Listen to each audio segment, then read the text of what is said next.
का हाल चाल है हो? जिंदगी तो चल रही में कटत ही है आजकल है। पढ़ाई धड़ाई तो जो है ठंडी माँ रजैया में होते है, खाना ही तक ठांस लेत हुई है और रजैया में बैठ के जो है तब पढ़ाई होती हुई है। उसके बाद आंखी गुनगुनाए लगती हुई है, ऐसे ऐसे सोए लगत हुई है। अरे गुनगुनावो ना, परीक्षा आवे वाली है। ये जान लो तो तनिक पढ़ी वढ़ी ले तब आओ पढ़ावत है तुमका। देखो का है तुम न हो है मसाला। पढ़े हो तो ठीक, नहीं पढ़े हो तो जान ही लो, अब पढ़े हो तो बहुत ही बढ़िया है। तो देखो भैया क्या कहते हैं।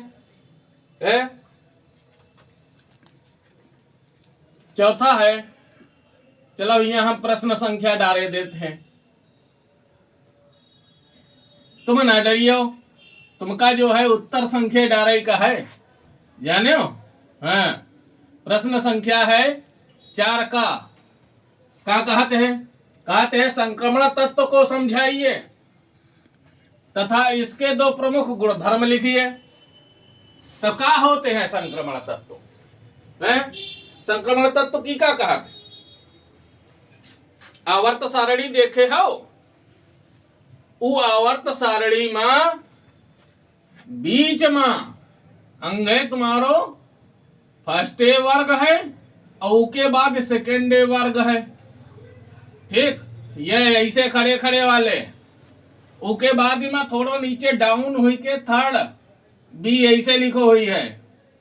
थर्ड बी से रे लगाएगी, फिर फोर्थ बी हुई है,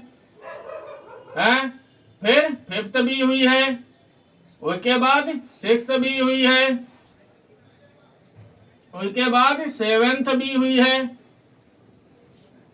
उसके बाद अर्थ हुई है, उसके बाद फर्स्ट बी हुई है और उसके बाद सेकंड बी हुई है। ठीक, ये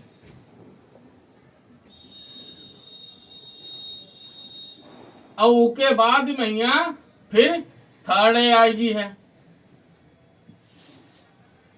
तो ये जो तत्व हैं ये हियन से लगाई के, मतलब यहाँ से शुरू कर दो और यहाँ तक, ये जो तत्व हैं ये डी ब्लॉक तत्व यानी डी ब्लॉक के तत्व बोले जाते हैं।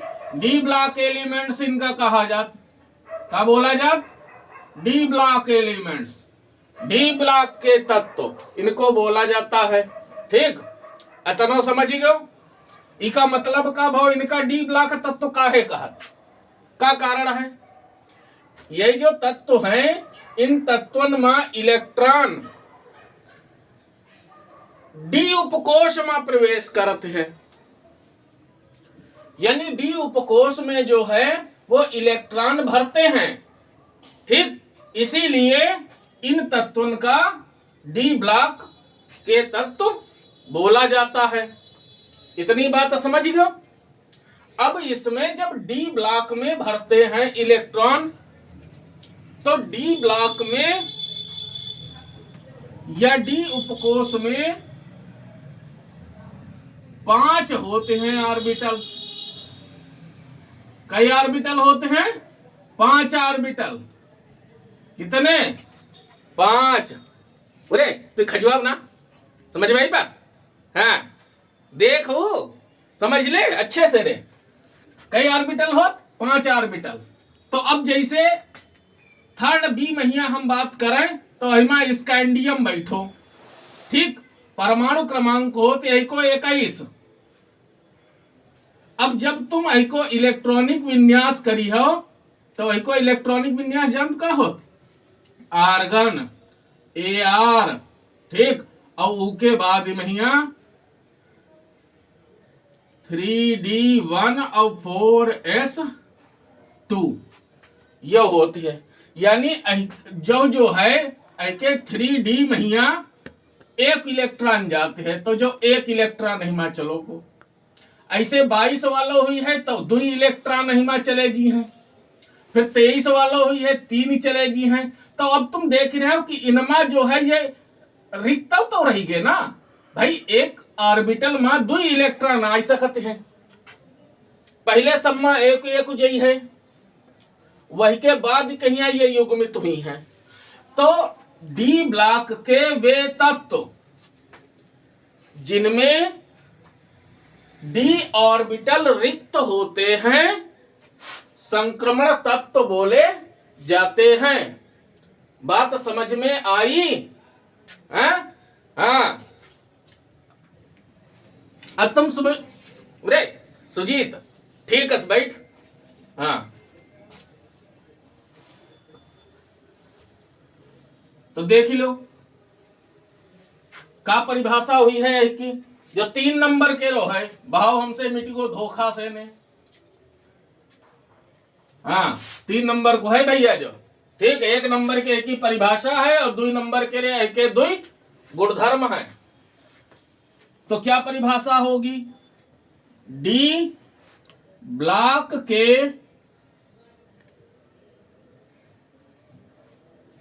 वे तत्व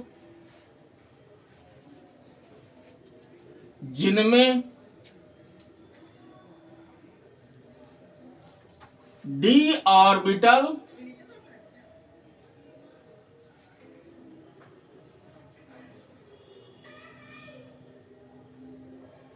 रिक्त होते हैं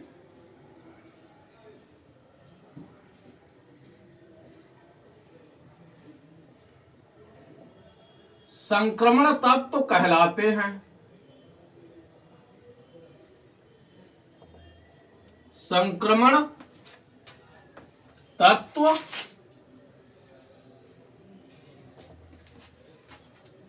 कहलाते हैं।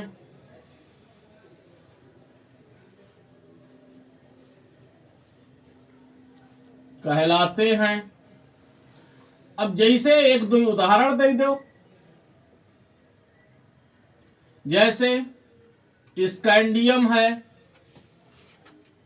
समझ में आई बात? जैसे मैंगनीज है, जैसे आयरन है,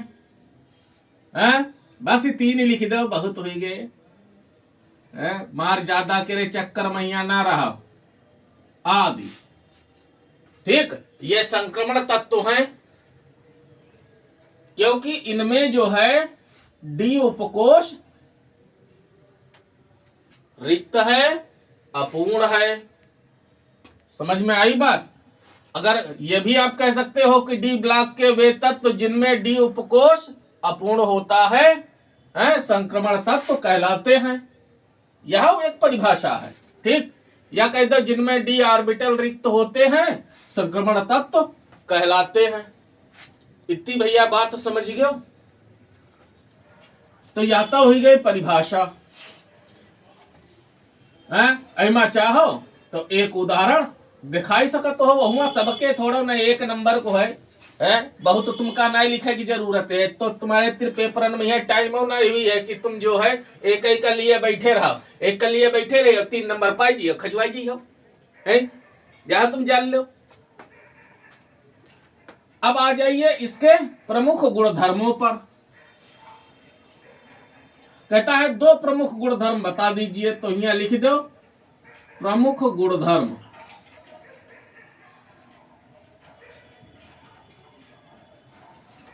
प्रमुख गुणधर्म। पहला क्या है?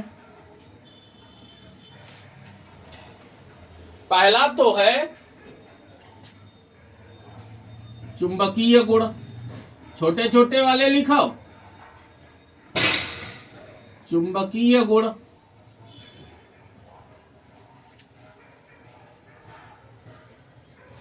तो क्या लिखोगे? संक्रमण तत्व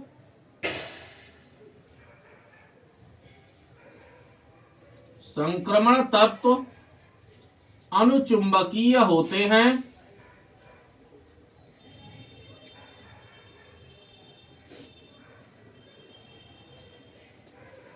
अनुचुंबकीय होते हैं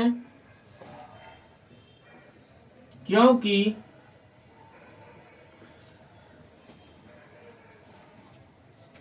हम तत्व की बात कर रहे हैं, हम इनके आयनों की बात नहीं कर रहे हैं, ये याद रखना भैया।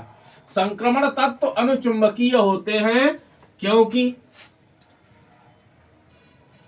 इनके डी उपकोष में या डी ऑर्बिटल में, कुछ कह लो,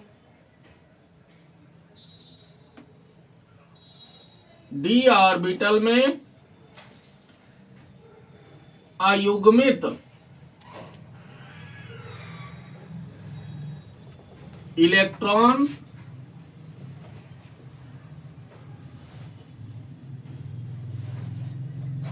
पाए जाते हैं।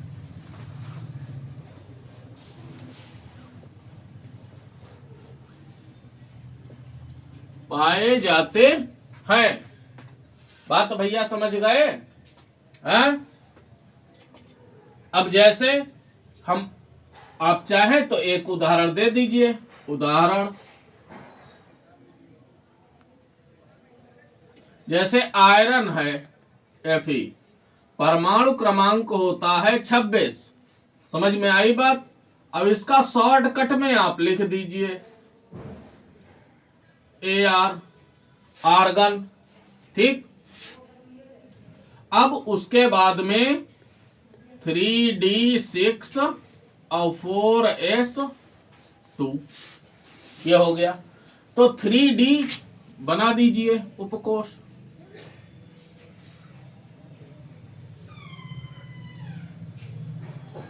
इसमें 5 ऑर्बिटल होते हैं डी में।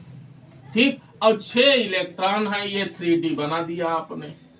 अब 6 इलेक्ट्रॉन है तो 1 2 3 4 5 और 6। तो इसमें अयुग्मित इलेक्ट्रॉन कितने हो गए? 1 2 3 4। तो अयुग्मित इलेक्ट्रॉनों की संख्या बराबर 4।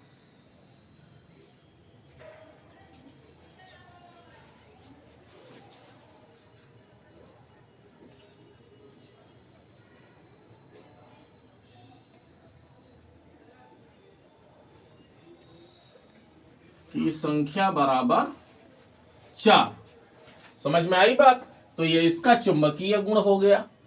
दूसरा आप लिख दीजिए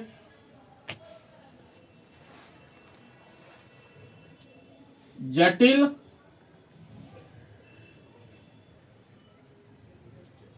आयनों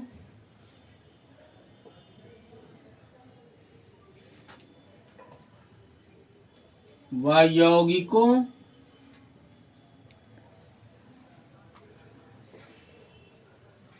का निर्माण करना।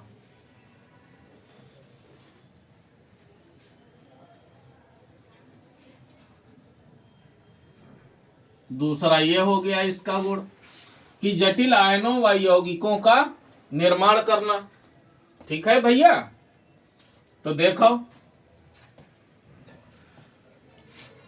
संक्रमण तत्वों में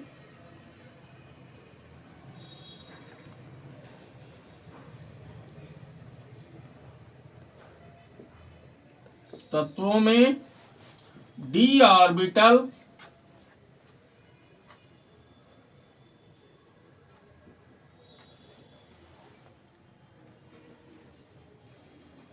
रिक्त होते हैं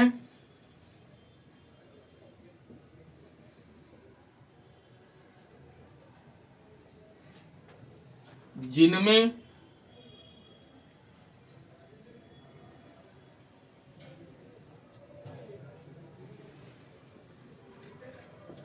लिगंड द्वारा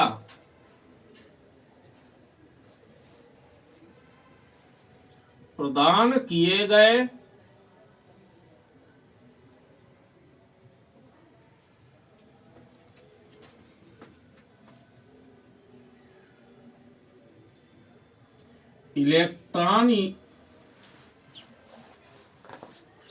इलेक्ट्रॉनों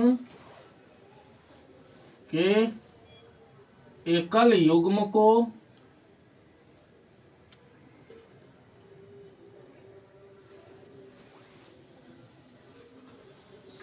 समावेशित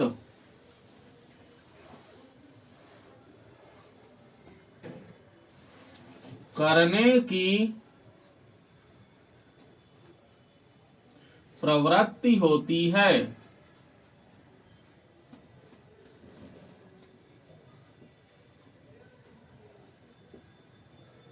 होती है। समझ में आई बात? उदाहरण,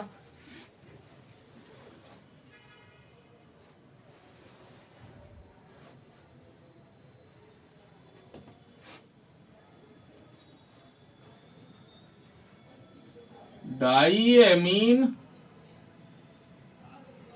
आयन, आयन लिख लो, चाहे आयन दे दीजिए क्योंकि जटिल ही रूप तुम्हें दिखाना है इसका। FeCN का होल 6,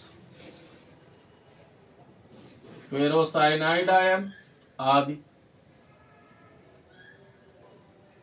बस ये हो गया तुम्हारा, इतना लिख दोगे 3 नंबर पाई जी हो। बात भैया समझ गए हो? खूब अच्छे से देख लो, पढ़ लो, तैयार कर लो, बहुत इंपॉर्टेंट, खूब आवत, जान गए हो? हाँ, तो देखो भैया, प्रश्न संख्या 4 का कहते हैं कि DNA व RNA में अंतर समझाइए। DNA और RNA में का अंतर हो है भाई? हमका तो खूब ही अंतर पता, तुमका पता नहीं पता है तो जान लो। हम तो एक अंगे लिख दिए DNA, दूसरे अंगे लिख दिए RNA। तुम जाए करो, अंग्रेजी में लिखना चाहो लिख लो, ठीक, अंगे लिख लो DNA, अंगे लिख दो RNA।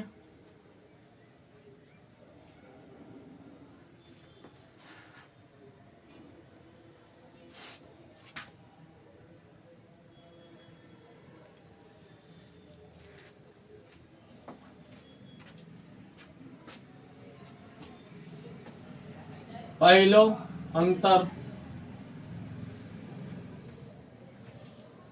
बोलो भैया। यह आनुवंशिक पदार्थ है। आनुवंशिक तो जानते ही हो, आनुवंशिक पदार्थ है।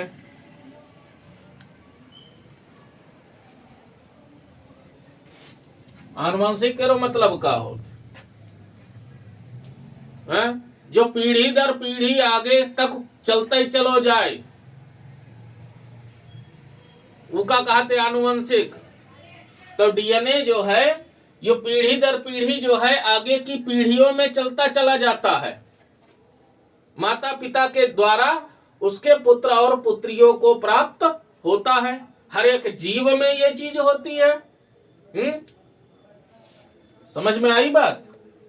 इसी आनुवंशिक पदार्थ के ही कारण अब तुम पीपल का बीज बो, तुम सरसों का बीज बो, तुम जो है आम की गुठली डालो जमीन में, तो जिस पौधे का बीज होगा अंकुरित होकर उसी का वो पौधा बनेगा।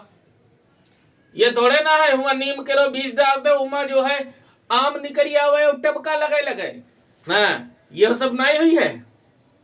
हैं? कबहू देखे हो कि कुत्ता के रो जो पिल्ला है वो बंदर बन जी है? बंदर थोड़े ना हुई जी है? तो ये सब आनुवंशिक पदार्थ के कारण ही होता है, और जिसमें आनुवंशिक लक्षण होते हैं। अच्छा, ये जो RNA है यह आनुवंशिक पदार्थ नहीं है।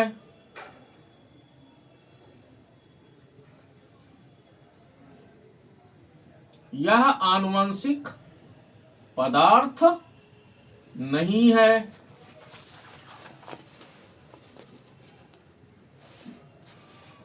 जानेंगे भैया? हाँ, दूसरो नंबर और लिखे तरीका हमारो देख ही लो। ऐसे ही लिखियो पेपर में, ऐसे लिखियो तो नंबर खूब पैयो, ये जान लो। हाँ, नहीं जो है गड़बड़ झाला करी हो, ऊपर नीचे करी हो नंबरिंग, ठीक, तो फिर बिगड़ जी है हिसाब किताब। दूसरा क्या है, इसमें डीऑक्सीराइबोज, डीऑक्सीराइबोज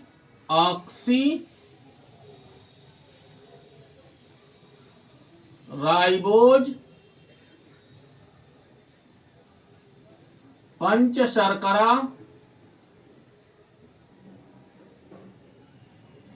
पाई जाती है।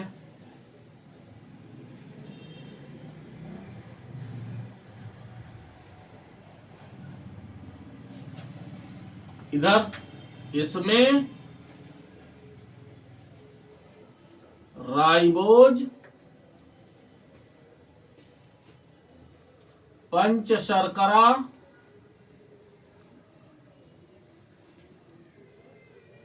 पाई जाती है।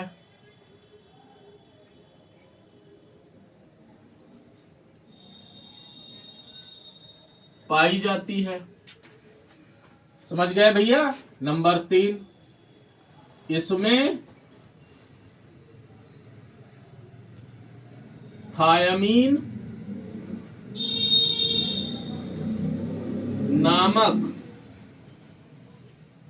पिरिमिडीन बेस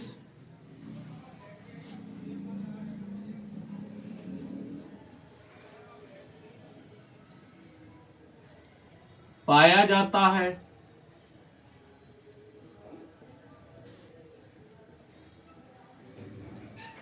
इसमें यूरेसिल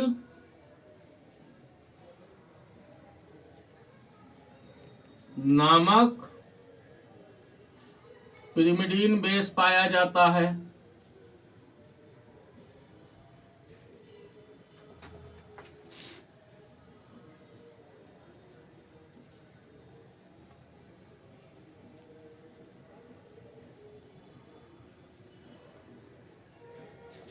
पाया जाता है। नंबर 4, इसमें स्वाद्विगुणन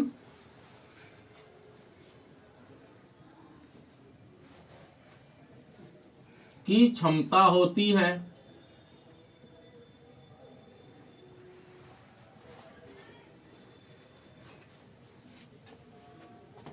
यह डीएनए के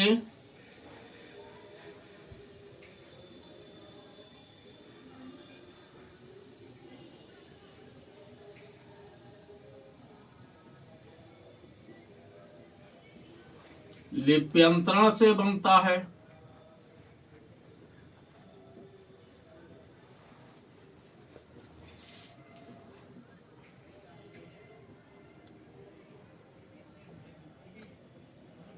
बनता है।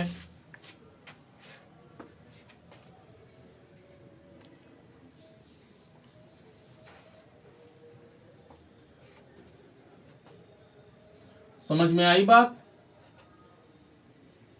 एक और पॉइंट लिख दीजिए, यह आनुवंशिक लक्षणों को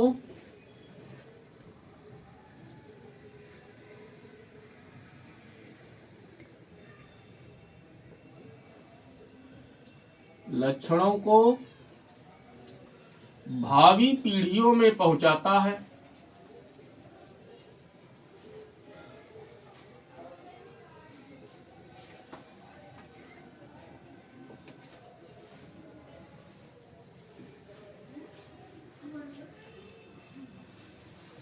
पहुंचाता है।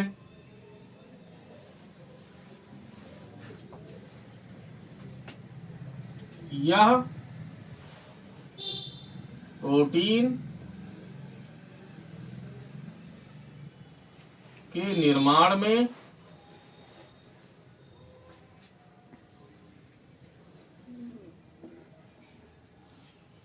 भाग लेता है।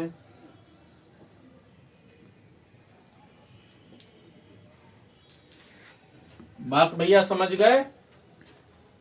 ये हो गया तुम्हारा डीएनए और आरएनए में अंतर।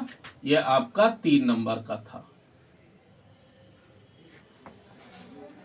समझ में आई बात भैया? खूब अच्छे से देख लो, तैयार कर लो।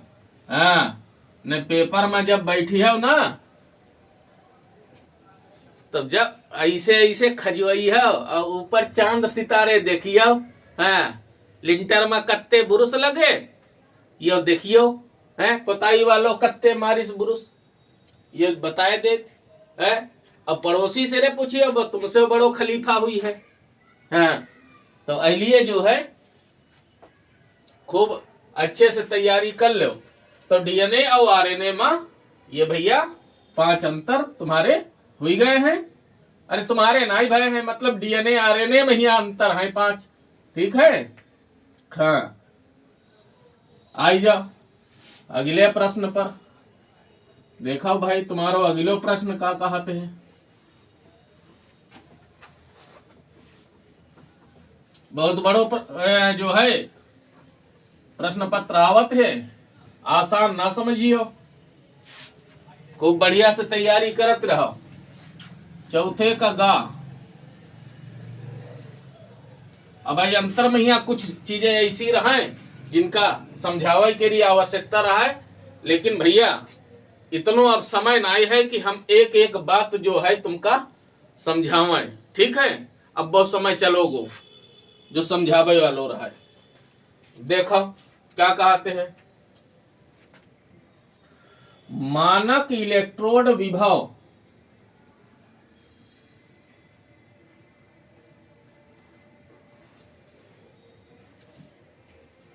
मानक इलेक्ट्रोड विभव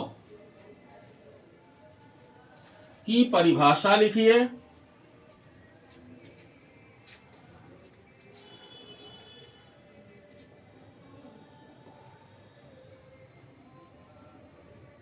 परिभाषा लिखिए तथा निम्नलिखित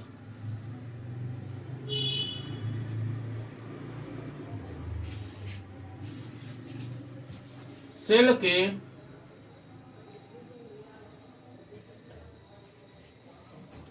मानक ईएमएफ की गणना कीजिए।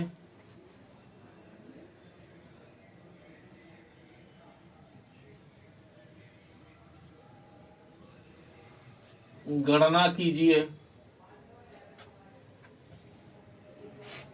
अब यह जो है गैल्वेनिक सेल दी हुई है।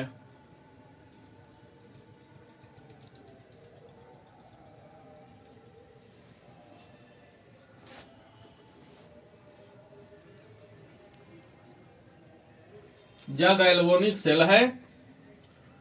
अब अहिमा जो है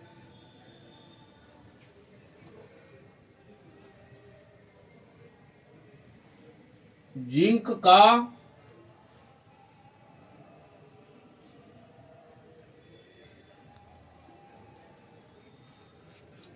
मानक इलेक्ट्रोड विभव दिया हुआ है जो कि अपचयन विभव है।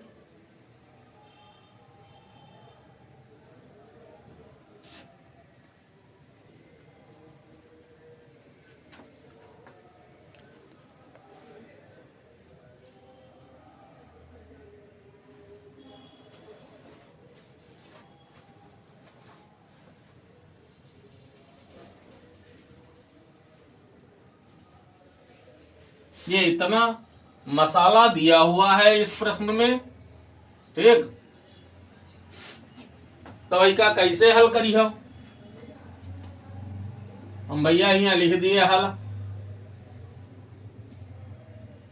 हाँ, अब हल लई के खोदो वही का प्रश्न कहिया और वही को उत्तर निकालो। तो पहले तो हेडिंग डालो मानक इलेक्ट्रोड विभव की परिभाषा पूछती है, तो पहले तो की भैया हेडिंग डाल दो जा। मानक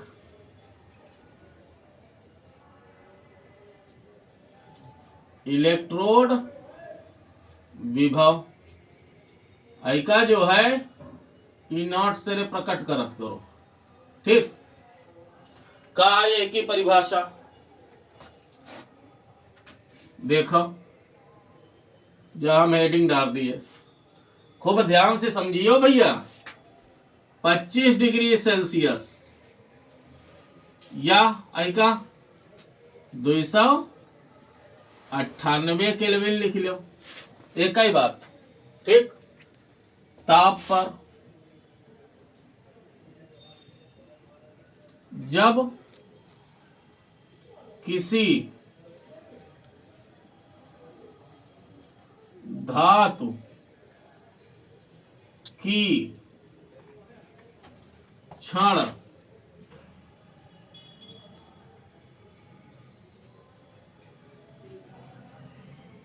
को उसके लवण के मोलर विलयन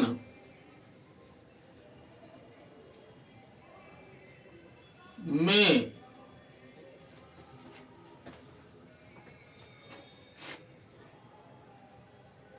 डुबोया जाता है तो क्षण विलयन के सापेक्ष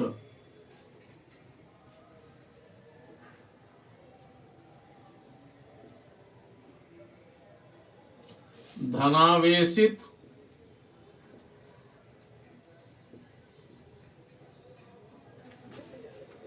या ऋणावेशित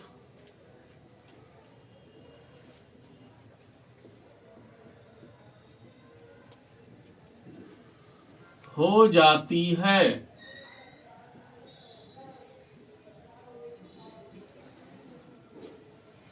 जिससे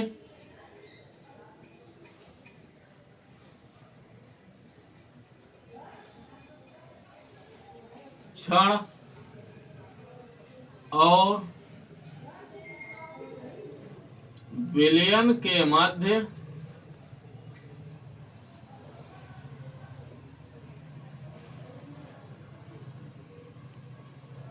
विभवांतर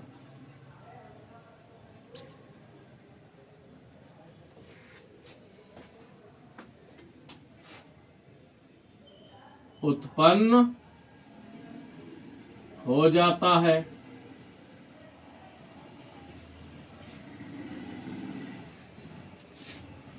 इस विभवांतर को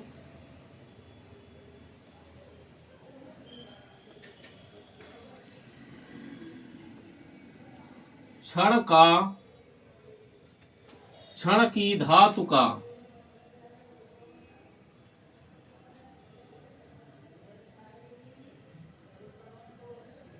मानक इलेक्ट्रोड विभव कहते हैं।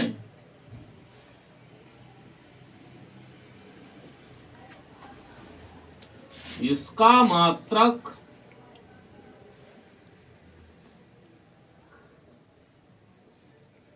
वोल्ट होता है।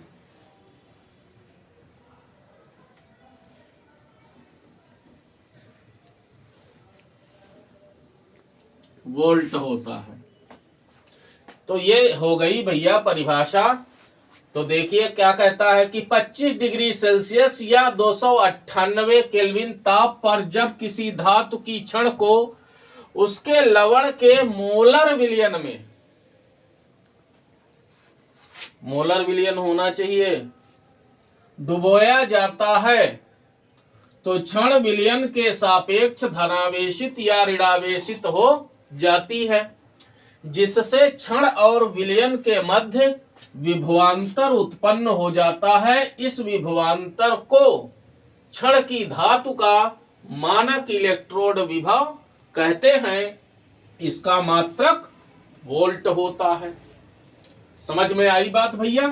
तो ये तो हो गई मानक इलेक्ट्रोड विभव की परिभाषा। अब ये गैल्वेनिक सेल जो दे रखी है, इस गैल्वेनिक सेल को आपको सॉल्व करना है। इसका मानक ईएमएफ तुमको ज्ञात करना है। समझ में आई बात?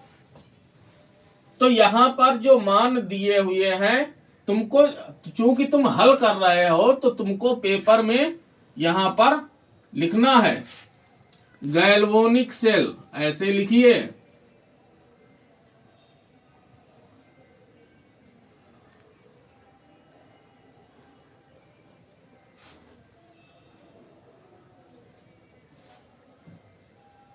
गैल्वेनिक सेल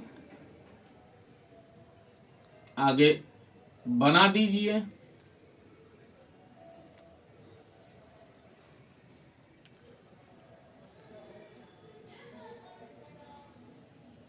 ठीक में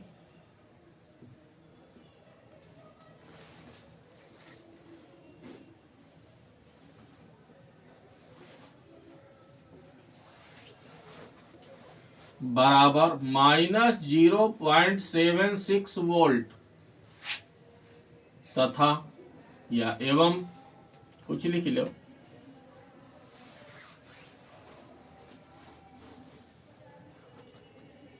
ये अपचयन विभव होते हैं इनके वोल्ट। ठीक है। अच्छा, इसमें जो राइट पोर्शन होता है ये साल्ट ब्रिज है। समझ में आई बात? साल्ट ब्रिज के जो दाईं ओर है वो कैथोड होता है, ये कैथोड है। और इसके जो लेफ्ट पोर्शन में बैठा हुआ है वो एनोड होता है। ठीक है भैया? तो तुमको सबसे पहले ई नॉट सेल निकालिए। सेल का मानक इलेक्ट्रोड विभव ई नॉट सेल बराबर क्या होता है सूत्र? E naught right minus E naught left. Direct तुम ये सूत्र लगा सकते हो। अच्छा, राइट ओर क्या बैठा हुआ है? ये बैठा हुआ है, ये है क्या? ये है कैथोड। तो ये भी लिख सकते हो E naught cathode minus E naught anode. Anode, बात समझ गए? अच्छा, अब कैथोड कौन सा है? ये वाला है। ऐसे भी लिख सकते हो। हमने तुमको कई तरीके भैया बता दिए।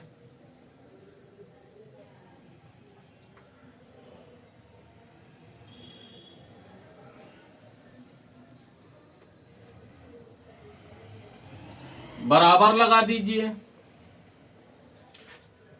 इनके मान रख दीजिए। तो 0.34 माइनस माइनस 0.76 बराबर 0.34 प्लस, भाई ब्रैकेट खुलेगा, माइनस माइनस की गुणा होगी, प्लस हो जाएगा 0.76। अब इनको जोड़ दीजिए। तो 6 4 10 हासिल 1 7 1 8 3 11, दो संख्या बाद दशमलव लगा दीजिए। तो यह आ गया 1.1 वोल्ट। ये हो गया तुम्हारा ई नॉट सेल। यही है भैया मानक ईएमएफ। क्या है? मानक ईएमएफ। यहां पे आप लिख दीजिए। अब तुम्हारे पास तो कॉपी में नीचे भी जगह होगी, हम इधर लिखे देते हैं। अतः सेल का मानक ईएमएफ बराबर 1.1 वोल्ट। यह हो गया तुम्हारा आंसर। बात भैया समझ गए? तो ये आपका सवाल हल हो गया, इतना करोगे नंबर पाओगे 3। अब चलते हैं हम प्रश्न संख्या 4 घ पर।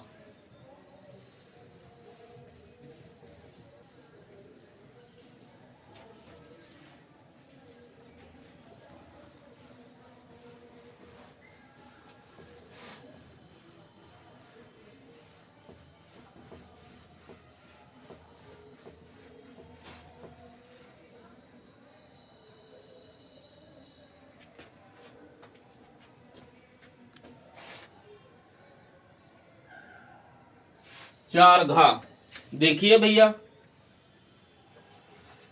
क्या कहता है। कहता है रासायनिक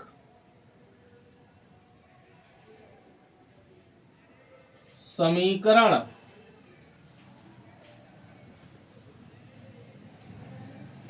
देते हुए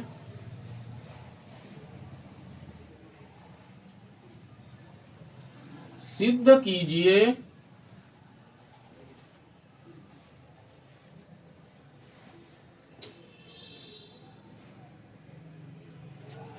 कि ग्लूकोज अणु में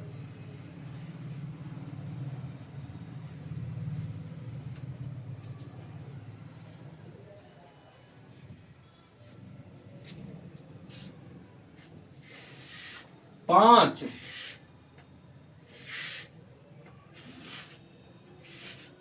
OH समूह यानी 5 हाइड्रोक्सिल समूह तथा एक CHO, ये क्या है, एल्डिहाइड समूह है, उपस्थित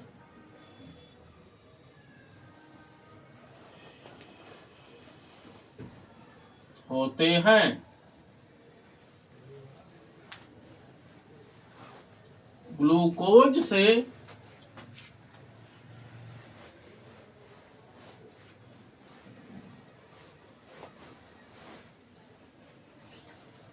रजत दर्पण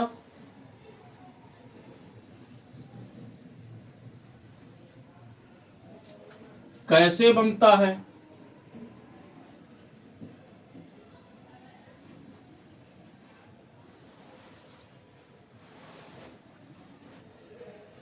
ये है आपका प्रश्न, ठीक। ऐका कैसे हल करी हो, तो पहले तो दियो है कहा ग्लूकोज अणु में 5 हाइड्रोक्सिल समूह होते हैं। तो ऐसी कौन सी अभिक्रिया है जो ये सिद्ध करे कि इसमें 5 OH समूह पाए जाते हैं, हैं? तो पहले तो डाल दीजिए हेडिंग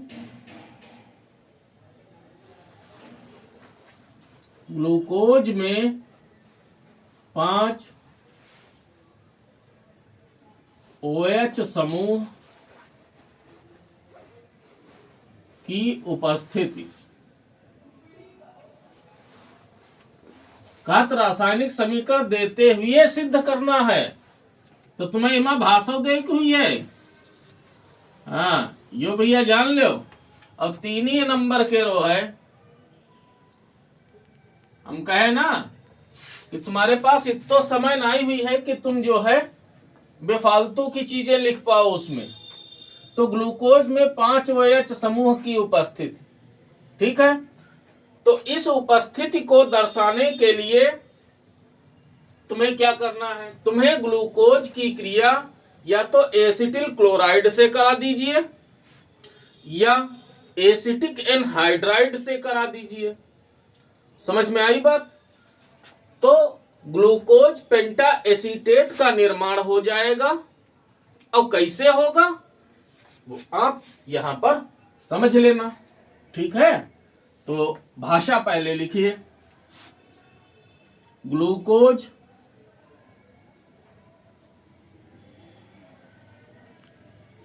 एसिटिल क्लोराइड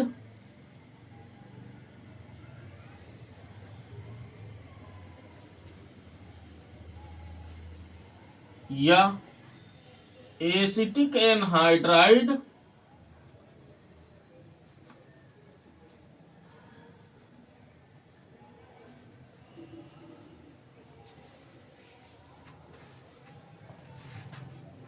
से क्रिया करता है, यहां पे जब लगा दो, जब ग्लूकोज एसिटिल क्लोराइड या एसिटिक एनहाइड्राइड से क्रिया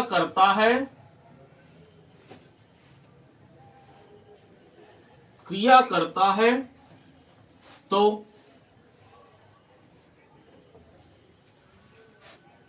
ग्लूकोज के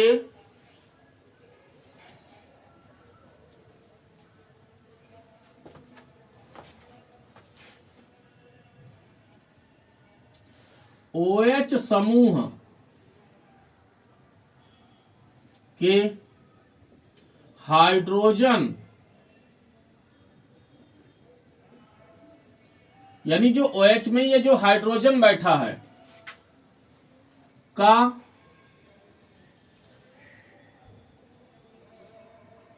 एसिटिल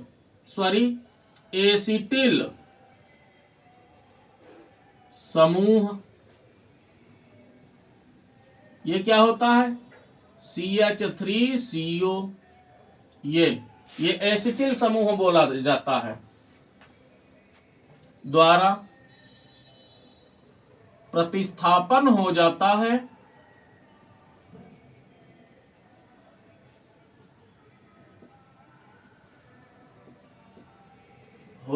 है जिससे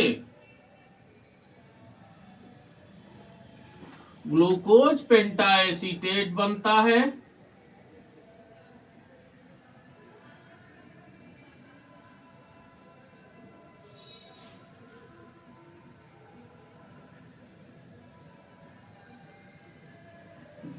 है,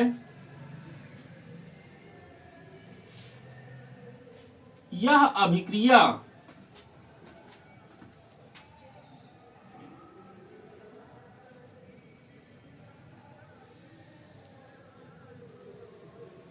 इस बात को स्पष्ट करती है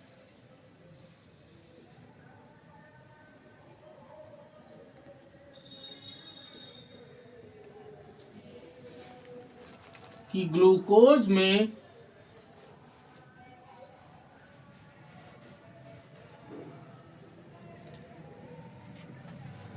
पांच OH समूह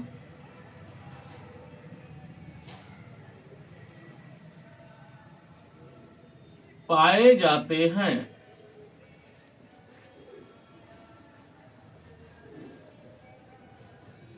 बात भैया समझ गए? तो देखिए, हमने लिखा CHO सिंगल बॉन्ड CHOH का होल 4 और सिंगल बॉन्ड CH2OH, ये हमने ग्लूकोज का सूत्र लिख दिया। हमने एसिटिल क्लोराइड से क्रिया करा दी CH3COCl, ठीक। तो इसके ये जो OH के जो ये पांचों हाइड्रोजन हैं ये विस्थापित हो जाएंगे। अब वहां पर CH3CO समूह बैठ जाएगा, यानी एसिटिल समूह आ जाएगा। तो CHO single bond CHO CH3 उल्टा करके लिखना है का whole 4 single bond CH2O CH3 plus 5HCl, ये वाली रिएक्शन लिख दो। ये है एसिटिल क्लोराइड, ठीक भैया, ये जो हमने लिखा है। या ना ये लिखो, दूसरी वाली लिख सकते हो CHO सिंगल बॉन्ड CHOH का whole 4 single bond CH2OH plus 5 CH3CO का होल ट्वाइस O। ये है एसिटिक एनहाइड्राइड। बात समझ गए भैया? तो ये बन जाएगा CHO single bond CHOH CHO CO CH3 का whole 4 single bond CH2O CO CH3 plus 5 CH3C double OH, यह हो जाएगा। बात भैया समझ गए? ठीक, तो ये जो बना है यही है ग्लूकोज पेंटा एसीटेट। अब ये अभिक्रिया इस बात को सिद्ध करती है कि इसमें 5 OH समूह पाए जाते हैं। बात भैया समझ गए? अब कहता है कि एक CHO समूह उपस्थित होता है। इसके लिए क्या है, देखो इसमें से हम एक पोर्शन का एक का बताए देते हैं कि कैसे H विस्थापित होता है। इधर भैया समझ लीजिए, जैसे ये लिखा हुआ है CHOH, तो ये इधर हो गया H, ये हो गया OH। ठीक, अब इधर एसिटिल क्लोराइड में Cl CO CH3, तो ये इतना भाग इसका टूट कर पृथक हो जाता है, तो क्या बन जाता है CHO, फिर CO CH3। ठीक, अच्छा वही चीज अगर हम इसकी बात करें तो इसमें OH प्लस, अच्छा ये जो है O CO CH3 CO CH3। ठीक, तो ये जो है ये इतना पोर्शन इसका टूट कर अलग हो जाएगा, तो ये क्या बन जाएगा CH3C डबल OH, ये CH3C डबल OH। अब ये इधर CO CH3 रह गया ना, ये इसके साथ में जुड़ जाएगा, यही बन जाएगा ग्लूकोज पेंटाएसीटेट। ठीक है, अब हम बात करते हैं अगले पे। कहता है एक CHO समूह उपस्थित होता है।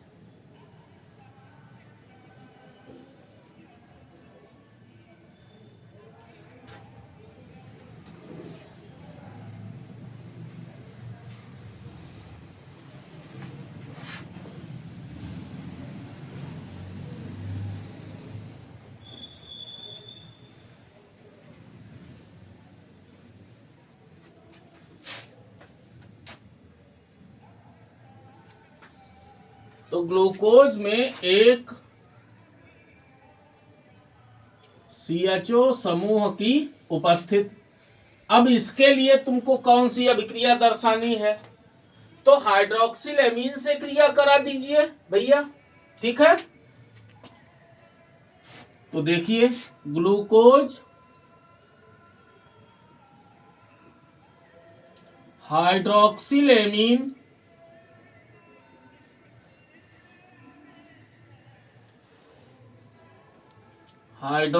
एमीन फार्मूला होता है NH2OH से क्रिया करके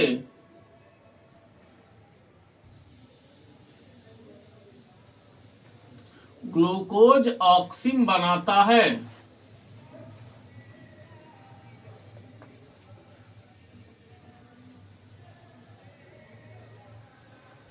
ग्लूकोज ऑक्सिन बनाता है,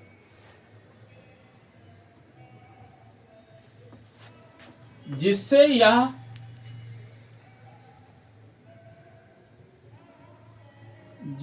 यह सिद्ध होता है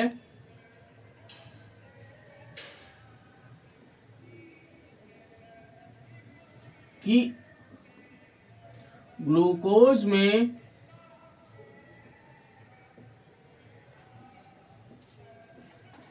एक एल्डिहाइड समूह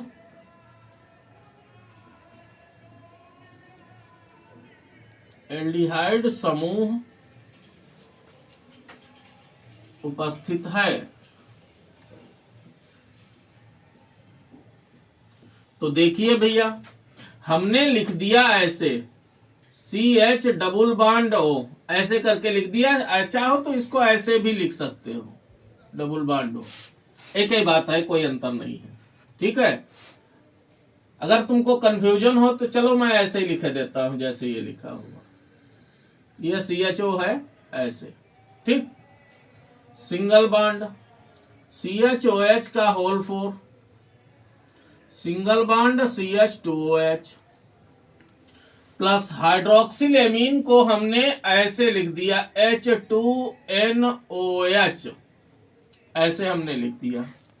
ये इतना भाग इसका जो है H2O बना देगा, ठीक है। तो ये H single bond C double bond NOH, single bond CHOH का whole 4, single bond CH2OH plus H2O, ये बन गया आपका ग्लूकोज ऑक्सी, जिससे यह स्पष्ट होता है कि ग्लूकोज में एल्डिहाइड समूह पाया जाता है, क्योंकि हाइड्रोक्सिल एमीन जो है वो एल्डिहाइड समूह के ऑक्सीजन को प्रतिस्थापित करता है, इसका NOH समूह। समझ में आई बात? ये इसके ऑक्सीजन को प्रतिस्थापित करता है, ठीक है, जिससे ये सिद्ध होता है कि इसमें एक एल्डिहाइड समूह उपस्थित है। अब ये कहता है कि ग्लूकोज से रजत दर्पण कैसे बनता है। तो देखिए भैया, रजत दर्पण बनाने के लिए आपको ग्लूकोज की क्रिया टॉलेन अभिकर्मक से करानी होती है, ठीक है।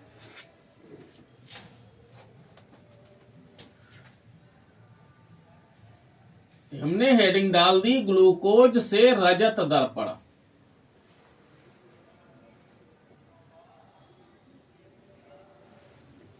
रजत दर्पण इंग्लिश में कहते हैं सिल्वर मिरर, ठीक है। तो हमने भैया ये ग्लूकोज लिख दिया,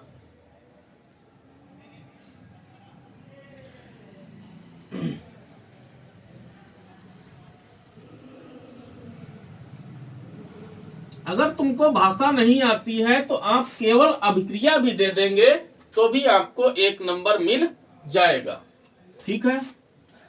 हमने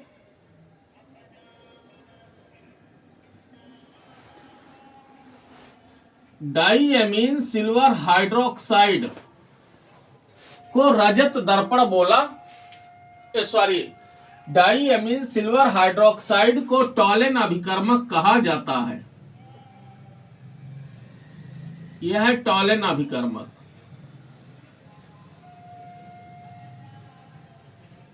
ठीक है। अब इससे तुम क्रिया कराओ तो क्या होगा? सबसे पहले इसका ऑक्सीकरण होता है, एल्डिहाइड समूह, ठीक है, कार्बोक्सिलिक अम्ल समूह में बदल जाता है, यानी ये बन जाता है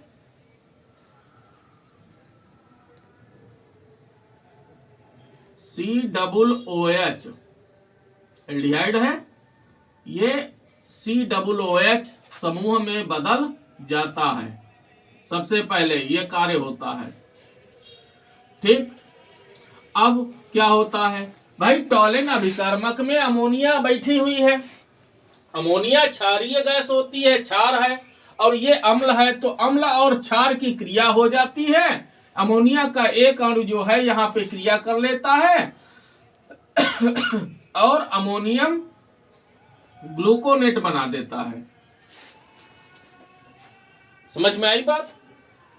अमोनियम ग्लूकोनेट बन जाता है। और क्या होता है? ये 2Ag, ये सिल्वर अर्थात चांदी जो है ये अवक्षेपित हो जाती है, ठीक है। और क्या होता है? 3 अमोनिया के अणु निकल जाते हैं। और क्या होता है? एक अणु जल का बन जाता है, ठीक है। तो ये है अमोनियम ग्लूकोनेट, ठीक है। और ये है टॉलेन अभिकर्मक। तो ये जो 2Ag बना, इसी को रजत दर्पण कहा जाता है। तो किससे क्रिया आपको करानी है ग्लूकोज की? टॉलेन अभिकर्मक से करानी है। समझ में आई बात? तो ये भैया आपका प्रश्न संख्या 4 घ संपन्न हुआ, ठीक है। खूब भैया मेहनत से तैयारी करो, जम के करिए खूब बढ़िया से, ठीक है। हाँ, और रजाई का कम सहारा लीजिए, ये बिल्कुल जान लीजिए। और हल्का हल्का भोजन आप करिए, थोड़ा थोड़ा खाइए हैं। और जो पेय पदार्थ हैं तरल, उनका ज्यादा सेवन करिए। बात समझ गए?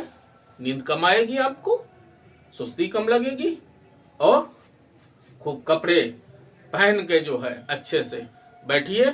बहुत ज्यादा मुलायम बिस्तर का प्रयोग ना करिए। ठीक है भैया? चलो नेक्स्ट वीडियो में हम आपसे मिलते हैं। तब तक के लिए